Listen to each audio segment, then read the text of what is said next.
So let me have the honor of welcoming the one and only Alhad Oak, a lawyer. What's a lawyer doing in an entrepreneurship show, right? This is a legacy which people can take on value basis, and it is not sticking to a partner's name. It can have life of 100 years provided you are following those values. Lawyers make money over Discord. How come you can be on solution mode?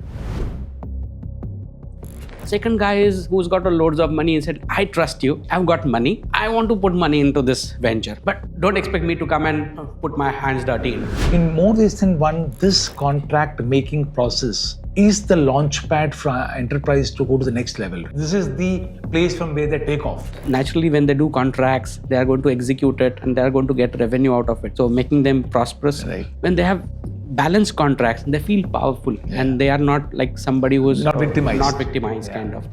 In today's VUCA world, so much of disruption happening. Yes. I think having the right documentation on day one, advisory board, I think it's half the match won. Absolutely. Right? Or use the word prosperous, peaceful, solution oriented. You seem to be also in love with nature. Yeah, you have. So at least twice in a year I go for wildlife safari, and that's the unwinding part, because when you go there you are completely in different zone, different area, you don't have other thoughts. When you come back you are absolutely refreshed.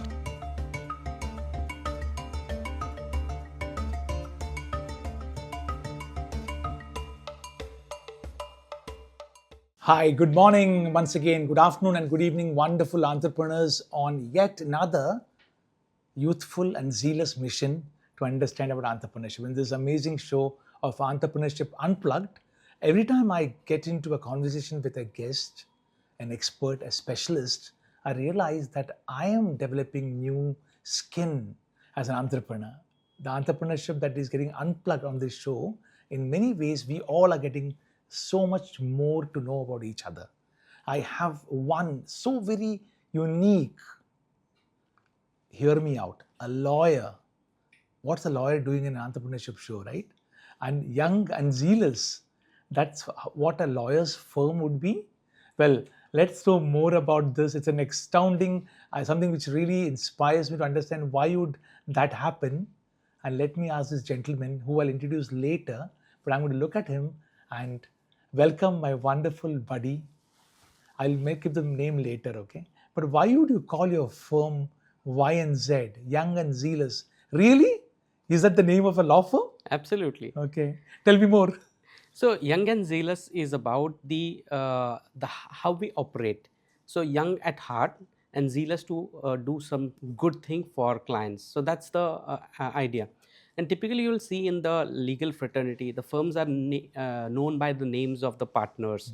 Right. Biggest of the firms are known by names of partners. Yeah.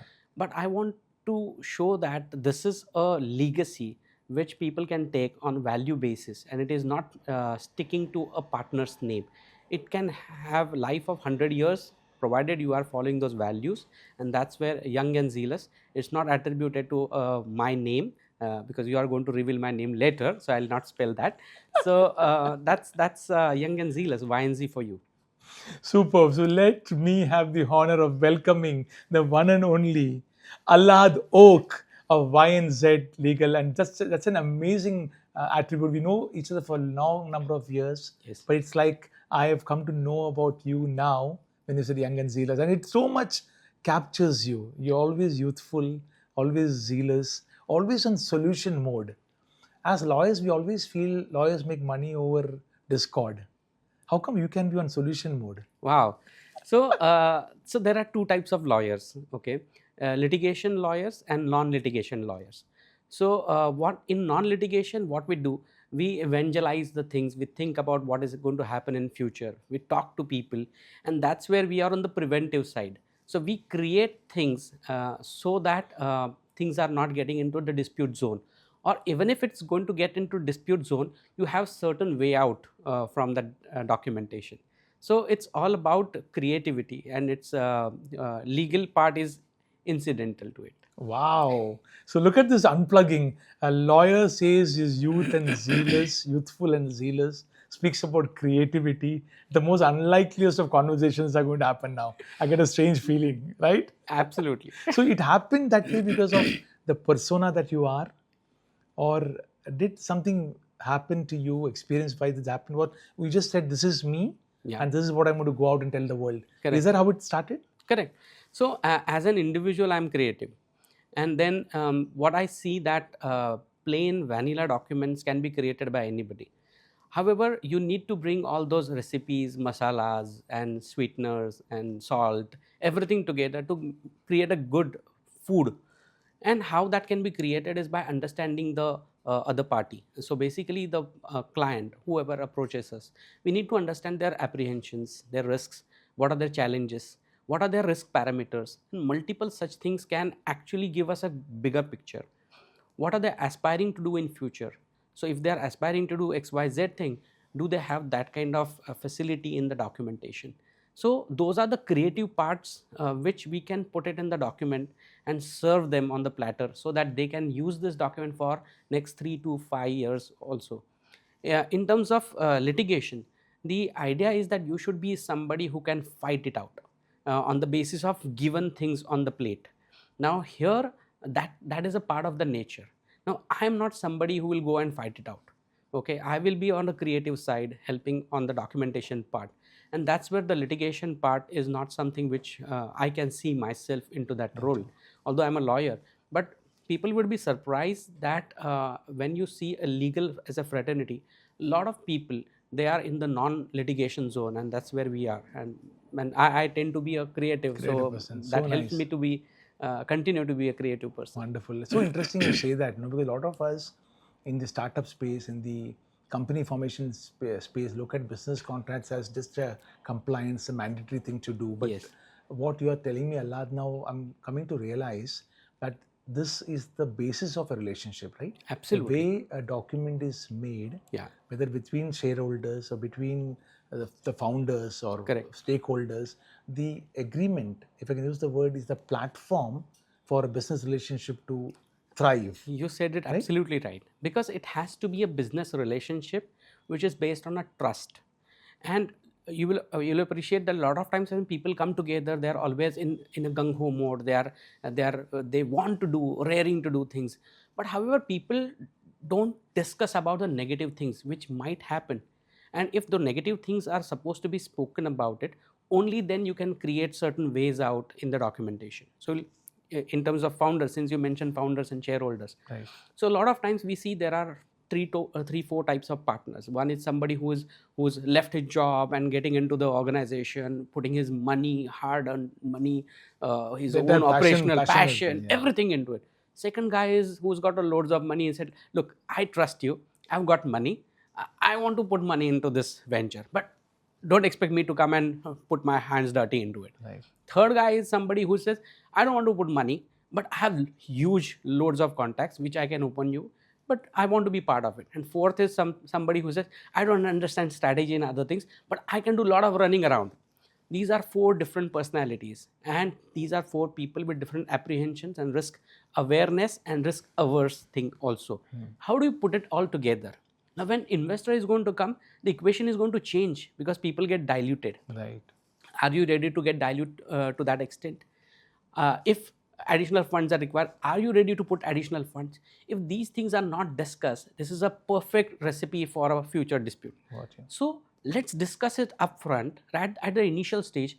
Only then we can bring that transparency and the cohesiveness within the group. And business relationship as a platform, this is something what is needed. So important. So tell me, I mean, you said a very interesting thing of people getting diluted in so many cases, just because the documentation is not written properly or not written Yes. or not understood, causes an entire enterprise to get into vapor, right? Absolutely. Discord ho gaya and then it stopped. Yes. There must have been so many cases like that. It's just that if they had understood it earlier better.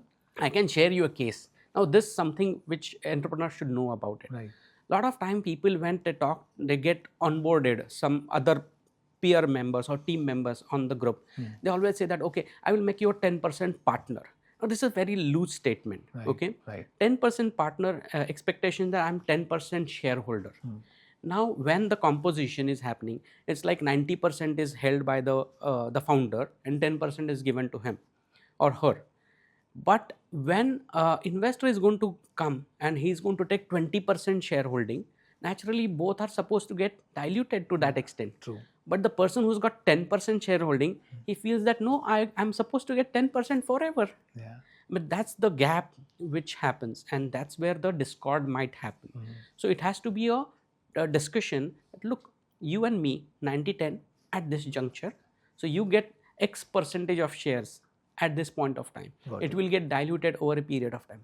Then the person is in right zone, and then the dispute will not happen, because you have a reference document to show, boss, I already spoke to that you will be diluted to that extent, and that's very clear. Yeah. So that's the solution. So, I like the way you so Aram said that's the solution. It is that simple, right? If you get it right. Yes. As you look at entrepreneurs, they form a company. Yes. They have to go through the company, the ROC or the RO registrar of firms or the startup platform. They have to go through the process of creating the documentation. Yes. Over and above that, when you look at adding value to that relationship by having the right commercial document, yes, if I can use the word business contract, if that's the right word to use, that's correct. Do you ask them what they have in mind? Do you do conversation with them? Do you question them? Do you do all of that, or you just say, "Ye mera template hai"? Oh, how does it? How did it start? So it's, as I mentioned, it's like creative process. You have to understand the psyche of the individual who's approaching, or the company who's approaching you. What are their apprehensions? What are the risk elements? What are their past experience? Because a lot of time past experience helps them people to change their modules or models of operations also. And depending on the model of operation, the document will change. Template is something which you can get it anywhere. Right. You can get it from any source. However, the critical part is get under the skin of the other party, understand what are the challenges they are facing, and help them to identify what are the 4 risks. So typically 4 kind of risks are there: financial risks, operational risks, risk to the reputation, and risk for life, property, or environment. Okay. So any business, these 4 risks together, or it could be a combination of that, might happen in a transactional level basis. So understanding these aspects and creating a draft accordingly makes a lot of difference. I'll give you a small example about it. So we were working with a company. They were into catalyst manufacturing. So catalyst is a product which takes part in a chemical reaction. It doesn't undergo itself a change, but it creates that chemical reaction at a faster pace or produces different results kind of. But making a catalyst is a huge job of a research. Now we were working with that client, understanding firstly, after 10th standard, I never read about any chemistry, right, being a BCom student and law student. But I had to read about what is the catalyst, what is its role, what it might go wrong. If things go wrong, what it can hamper. So those kind of things we identified, and we spoke to the concerned guys about, oh, by the way, these are the risk apprehensions that we feel. And that's where he started opening up with a lot of aspects. And we asked him one question: look, somebody has given you this catalyst related requirement, and you have already done it, and that guy is away for six months period of time. What will you do? He said, yeah, that's a good question. We have never thought about it. Right. And we said that then we should have a provision in the contract that in case he is not going to use catalyst, you should be able to use this catalyst for somebody who wants that. And actually that happened. And these guys could actually use that catalyst, and there was a royalty clause which was there. So the guy who was actually getting that catalyst manufactured, that guy got the royalty, and these guys could actually use that catalyst for commercial utilization. So those kind of things are relevant. So a lot of probing, a lot of understanding. Absolutely. Psychologist comes into play. Yes. So a lot of us as entrepreneurs don't want to spell it out. True. We want to keep our demons to ourselves. Yeah. Baar nahi bolna hai. How does it feel? But that conversation, I think, makes that bonding also better, right? True, I mean, true. Between them. Do you speak to them together? Yeah. or you speak to them one-on-one. So there are 4 founders come in, like you Yes. mentioned, different kinds of founders. Is it a common conversation that you have with them Yes. to make this business contract, or is it one-on-one? So depending on what kind of relationship is there, sometimes the promoter who's a say 80% shareholder, then he is the person who has the bigger say in the whole game, kind Right. of. So first initial conversations will happen with him, and then there will be other conversation with other partners also to bring the document to the fairness. So everything should be on fair side and equity side.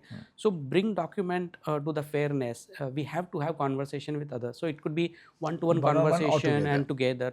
But it looks to me that this kind of process of creatively making the business relationship document, Yes. with your permission, maybe I can redraft the terminology to instead of business contracts. Yes. Since anyway you are a creative guy, to make it business relationship document or Yes. business relationship platform document. True.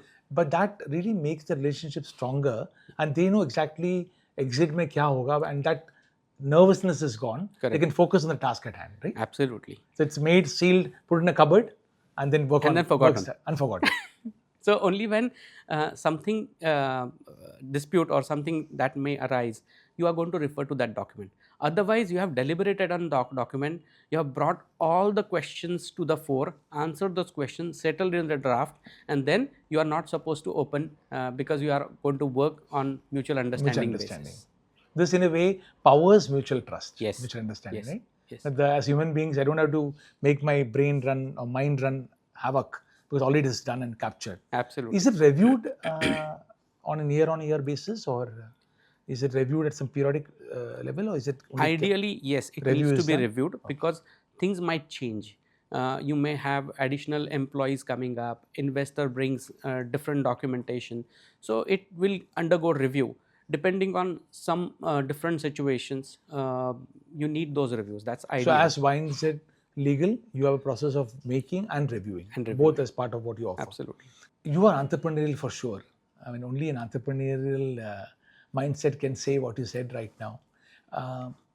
In many ways, do you think, Alhad, with the expert that you are and with the experience that you have got, you specialize in business contracts, specialize in tech-based business contracts more. Yeah. And in today's day and age, tech is everything. Everything. No more an enabler. It's like the driver. And tech-based contracts is what we focus on. In more ways than one, this contract-making process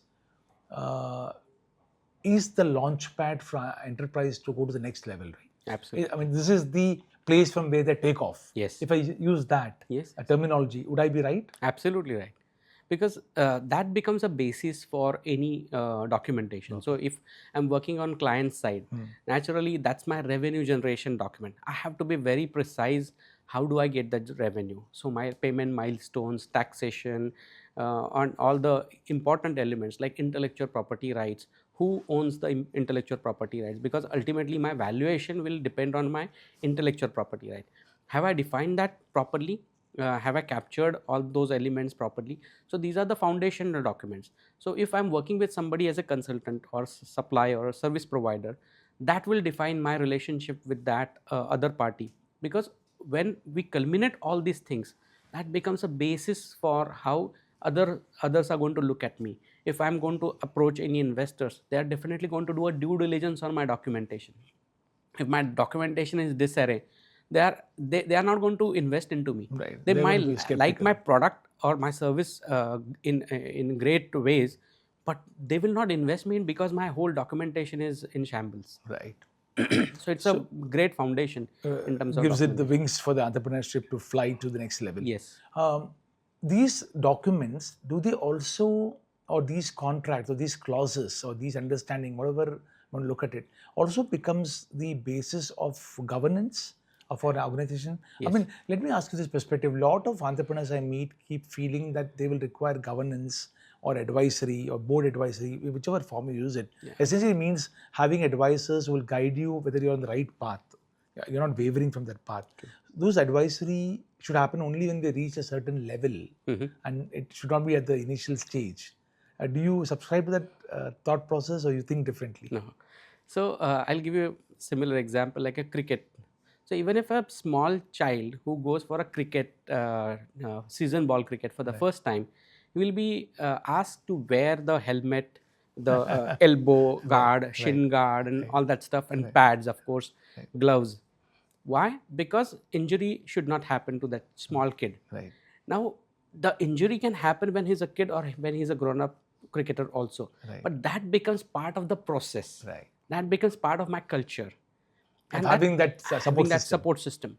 And advisory board is not just somebody who can give you advice, but somebody can also help you to get connected to some good opportunities. And they come with a lot of experience. So they can identify, oh, by the way, you are digressing from your own path. Now come back to your path. You were traveling on this path. Suddenly we see you off the path. Now come back to your routine. Okay. There's an opportunity. It looks good, but don't pursue that. There's bigger thing available. Yeah. In some cases, they might see that, okay, by the way, this is the real opportunity. Now here we go. So that kind of guidance is needed from advisors.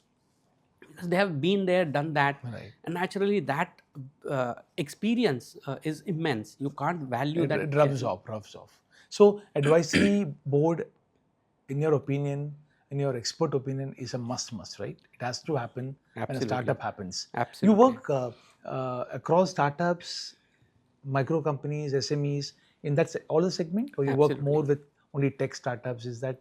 No. So again, startup is a great thing, but ultimately startups are going to grow at certain point of time, and that hand holding is needed at the very early stage, because whatever the early stage mistakes they are going to do, they are going to haunt them after 2 or 3 years period of time. Right. And something done right at the initial stage can benefit that over a period of time. Right.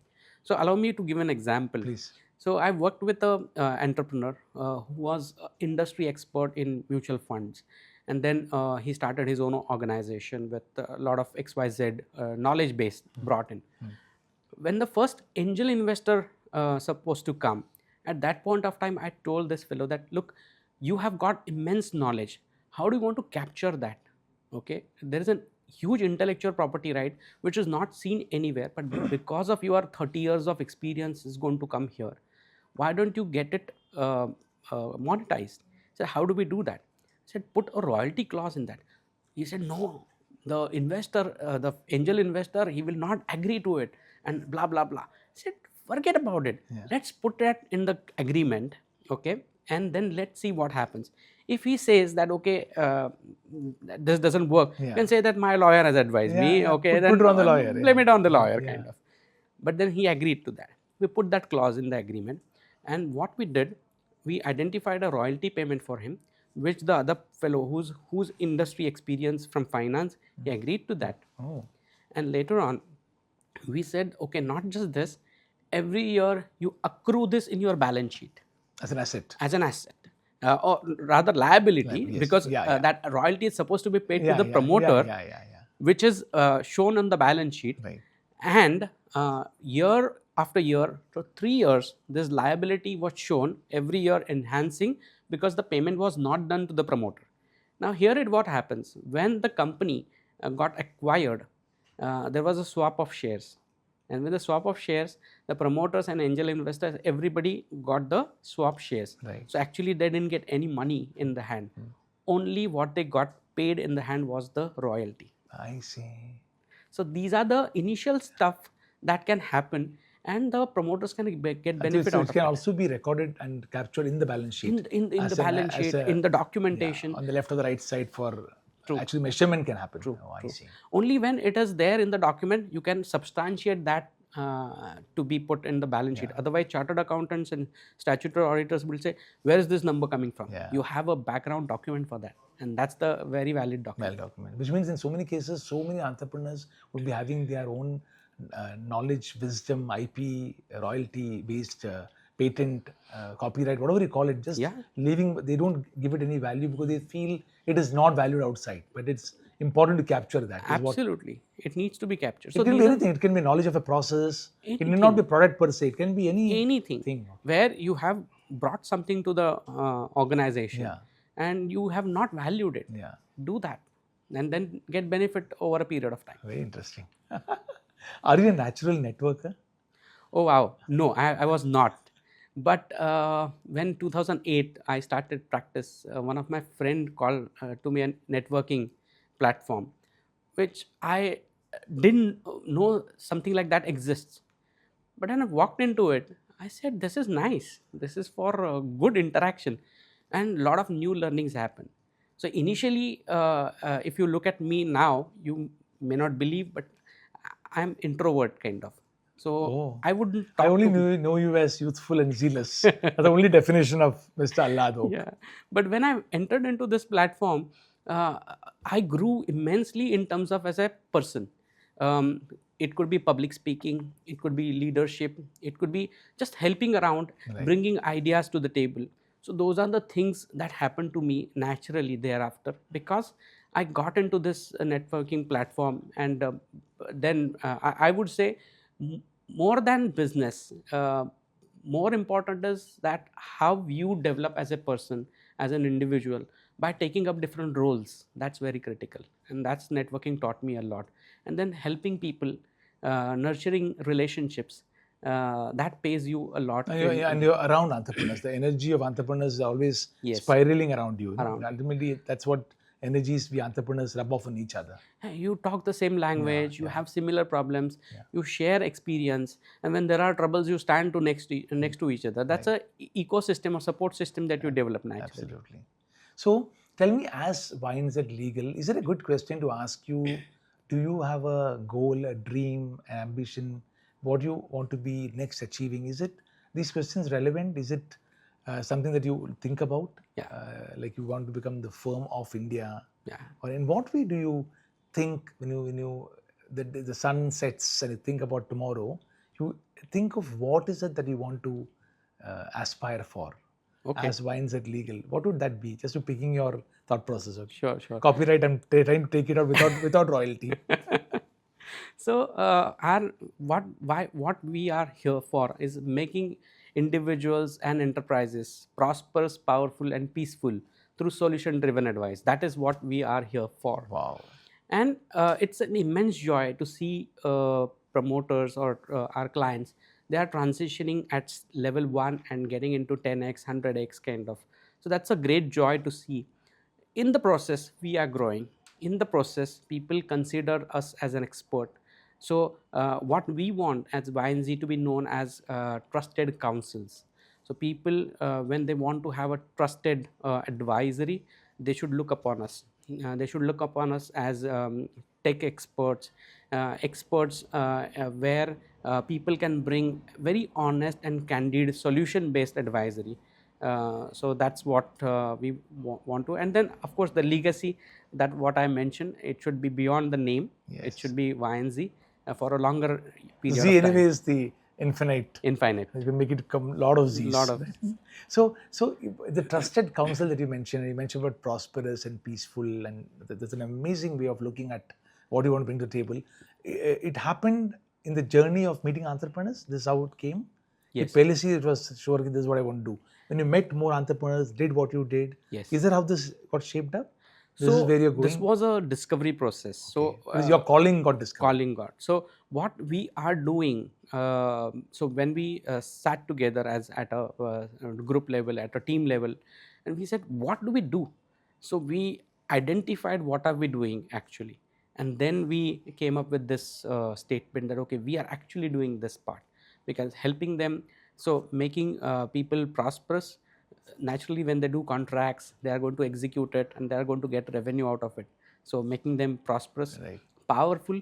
When they have balanced contracts, they feel powerful, and they are not like somebody who's Not victimized. kind of.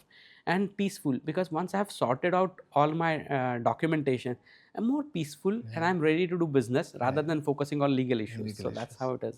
And then solution driven. Ultimately it has to be, it should not be just by the book. There should be a solution to a problem.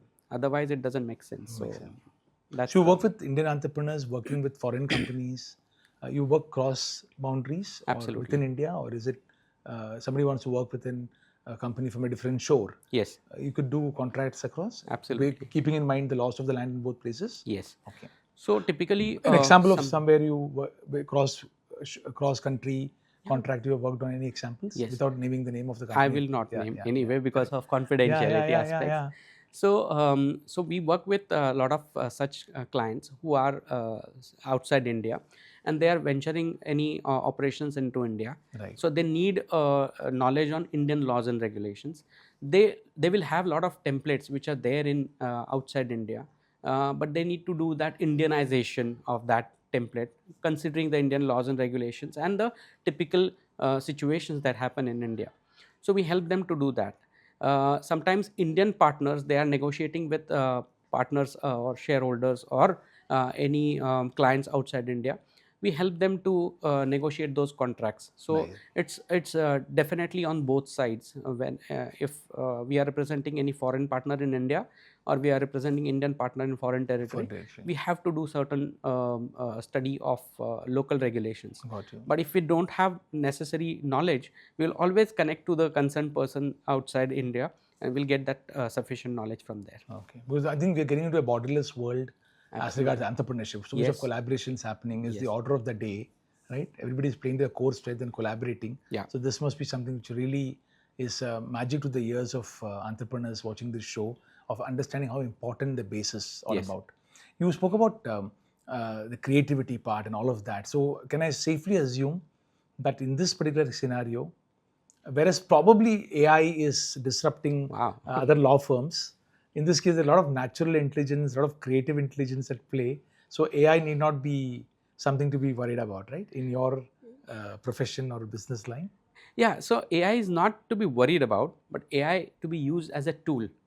Because so today we are using all different types of softwares, emails and multiple things, mobile applications.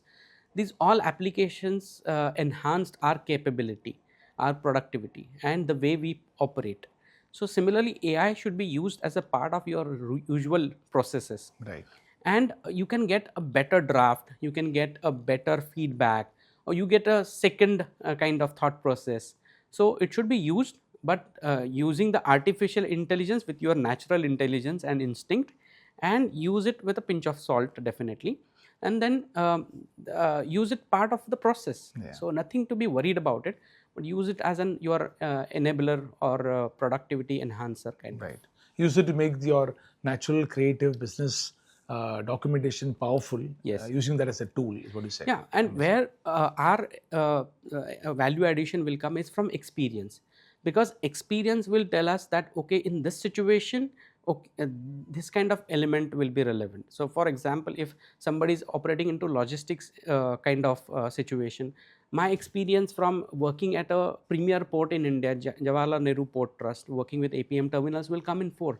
Because I've been there in the port when the port was, the APM terminal was getting developed, constructed for 2 years period, and thereafter operations. So being there, you have already absorbed certain things which can naturally come out and help your client to make value additions into their real life situations. Got you. Amazing. So you work across industries, right? Yeah. Any industry which you don't work with?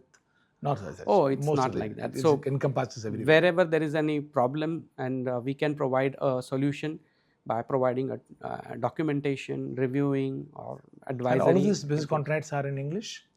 Or is also vernacular contracts happening? Oh no, we have been doing in English only, but sometimes people need translation. So what we do, we give that to translators. They translate, and that's how it is used.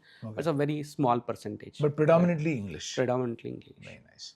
So entrepreneurs watching this amazing show, I didn't realize the fact that in a business contract, boring conversation can become so youthful and zealous. Just started by asking what is business contracts, and I'm getting the enlightenment through Alhad that that's the foundation of an enterprise to be successful, right? True. That's the air that gives the wings to fly for enterprise. So I mean, just imagine the power of it, and the fact that having an advisory board and all of that becomes the essential part of steaming the organization forward. And especially in today's VUCA world, so much of disruption happening. Yes. I think having the right documentation on day one, advisory board, I think it's half the match won. Absolutely. Right? Absolutely. Why do you get a feeling that you are, use the word prosperous, peaceful, solution oriented? You seem to be also in love with nature. Yeah, absolutely. I'm guessing, right? Yeah, you have.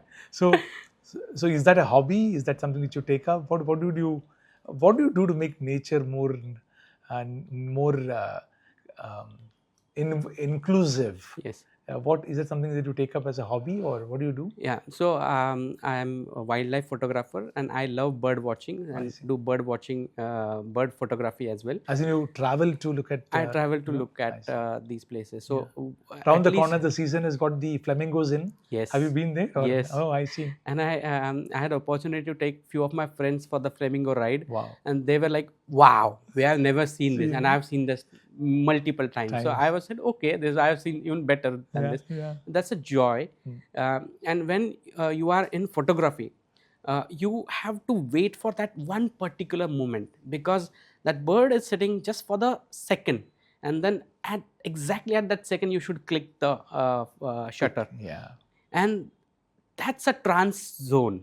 So you're waiting there for 2 hours and you get a single shot which is in 1 second.